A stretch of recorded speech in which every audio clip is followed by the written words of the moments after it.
Bienvenue à Un café avec ton pasteur. Et aujourd'hui, nous continuons l'histoire de Jairus. Nous avons vu hier que Jairus a reçu cette parole de foi. Et je prie que cette parole de foi puisse vous stimuler. Baisse pas les bras, crois seulement. Et maintenant, aujourd'hui, nous allons voir une deuxième parole que Jésus dit. La parole d'espoir.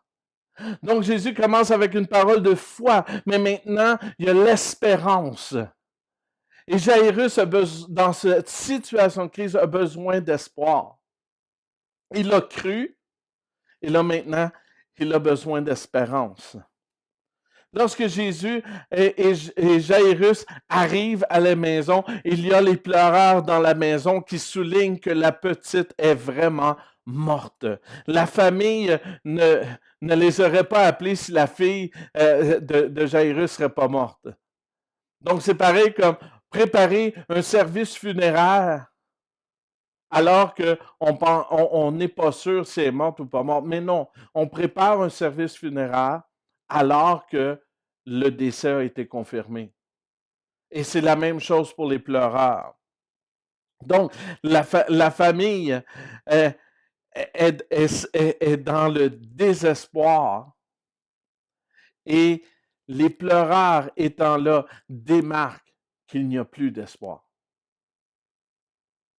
C'est alors que Jésus mentionne, déclare ces paroles d'espérance. L'enfant n'est pas morte, mais elle dort. Nous devons comprendre que pour le croyant, la mort est un sommeil jusqu'au jour de la résurrection. Donc, si on s'accroche à cette parole, nous savons qu'un jour, nous reviendrons et nous serons avec lui pour l'éternité. Mais Jésus dit, accroche-toi à ces paroles d'espoir. Ta fille n'est pas morte, elle dort. La résurrection est possible. Et pourquoi elle est possible? Parce que Jésus est l'auteur de la vie. Et il dit, accroche-toi à cette parole. Et je vous demande, peut-être que présentement, vous avez besoin de cette espérance. Peut-être qu'à cause de la crise, il y a des rêves qui ont disparu. Des chefs d'entreprise perdent leur entreprise en ce moment. Il n'y a plus d'espoir. Je perds tous mes rêves. Je perds tout ce que j'ai construit.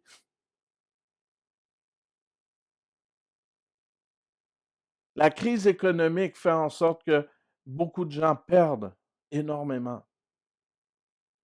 Jairus allait perdre sa fille. Et certains d'entre vous, vous perdez vos proches. Et c'est avec un cœur rempli de compassion que je dis ceci. Vous pouvez les revoir un jour. Mettez votre confiance en Jésus. Je ne dis pas qu'ils vont ressusciter demain matin, mais il y a un jour où on aura l'opportunité. Comme croyant, je crois qu'un jour, je vais être avec mon Dieu dans sa présence et je vais revoir mon papa. Et je vais revoir mon grand frère que je n'ai jamais connu. Pourquoi? Parce que ça va être un party de famille. Et on a besoin d'une parole d'espoir. Mais il y a deux obstacles que j'ai relevés à l'accueil d'une parole d'espoir. Premièrement, les mauvaises nouvelles rapportées. Ta fille est morte. Pourquoi déranger le maître? C'est drôle dans un temps de crise, souvent, notre réflexe, c'est ouais, mais on ne dérangera pas personne. Ah, je ne veux pas déranger personne. Et l'obstacle, c'est de vivre cette crise seule. Il n'y a personne qui est appelé à vivre une crise seule. Mais des fois, il faut faire appel à l'autre, afin qu'ensemble, qu'on puisse passer au travers de la crise. Et dérange pas le maître. Dérange pas celui qui peut faire la différence pour toi. Non, dérange. Va chercher l'aide. C'est ça le message.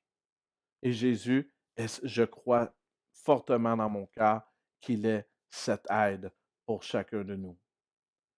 La deuxième chose, c'est ce que les yeux voient. Jairus est confronté aux pleureurs. Quand tu es confronté aux pleureurs, c'est comme être confronté à un service funéraire, à une funéraille. Il y a des situations qui nous semblent sans espoir, des relations brisées entre enfants et parents, des relations de couple qui sont brisées, des relations professionnelles qui sont brisées. Peut-être faites-vous un deuil d'un rêve, comme j'ai dit plus tôt. Il y a une parole d'espoir. L'enfant n'est pas morte, mais elle dort. En Jésus, nous reverrons nos proches à la dernière résurrection, comme je vous ai dit plus tôt, où nous serons réunis avec nos proches et notre Seigneur et notre Sauveur, notre Dieu, pour l'éternité. Dans 1 Thessaloniciens 4, 13 à 18, ça dit ceci. Nous ne voulons pas, frères et sœurs, que vous soyez dans l'ignorance au sujet de ceux qui sont morts, afin que vous ne soyez pas dans la tristesse comme les autres qui n'ont pas d'espérance. En effet, si nous croyons que Jésus est mort et qu'il est ressuscité, nous croyons aussi que Dieu ramènera par Jésus-Christ avec lui ceux qui sont morts. Voici ce que nous vous déclarons d'après la parole du Seigneur. Nous, les vivants restés pour le retour du Seigneur, nous ne devancerons pas ceux qui sont morts. En effet, le Seigneur lui-même a un signal donné à la voix d'un archange et au son de la trompette de Dieu descendra du ciel et ceux qui sont morts en Christ ressusciteront d'abord. Ensuite, nous qui serons encore en vie, nous serons tous ensemble enlevés avec eux sur des nuées à la rencontre du Seigneur dans les airs et ainsi nous serons toujours avec le Seigneur. Encouragez-vous donc les uns les autres par ces paroles. N'oublions pas que notre espérance réside dans le Seigneur Jésus le Messie. Ton rêve, tes relations brisées, même la mort ne peuvent enlever l'espérance que Jésus est en contrôle et tourne toute situation à notre avantage. Donc, ne désespérez pas, mais gardez cette parole d'espoir. Je prie pour vous. Seigneur Jésus, alors que nous vivons toutes sortes de crises dans nos vies, je prie que tu puisses souffler cette parole d'espoir, que l'espérance puisse revenir. Oui, Seigneur, et qu'il puisse croire. Et cette relation brisée, cette relation, elle dort, mais elle peut revenir à la vie. Oui, Seigneur, cette relation parent-enfant, je déclare la vie. Je déclare la vie dans cette relation professionnelle. Oui, Seigneur, tu désires agir en notre faveur. Et je prie, Seigneur, que tous et chacun qui écoutent en ce moment puissent voir et recevoir l'espérance qui est de toute espérance, avoir cette réconciliation avec toi et la vie éternelle. Comme Jairus a reconnu que tu étais Jésus, le Messie, celui qui devait venir, je prie que tous et chacun puissent recevoir cette espérance de la vie éternelle. Au nom de Jésus, Amen. Merci d'avoir pris ce temps. Merci pour ce bon café qu'on a passé ensemble et restez bénis.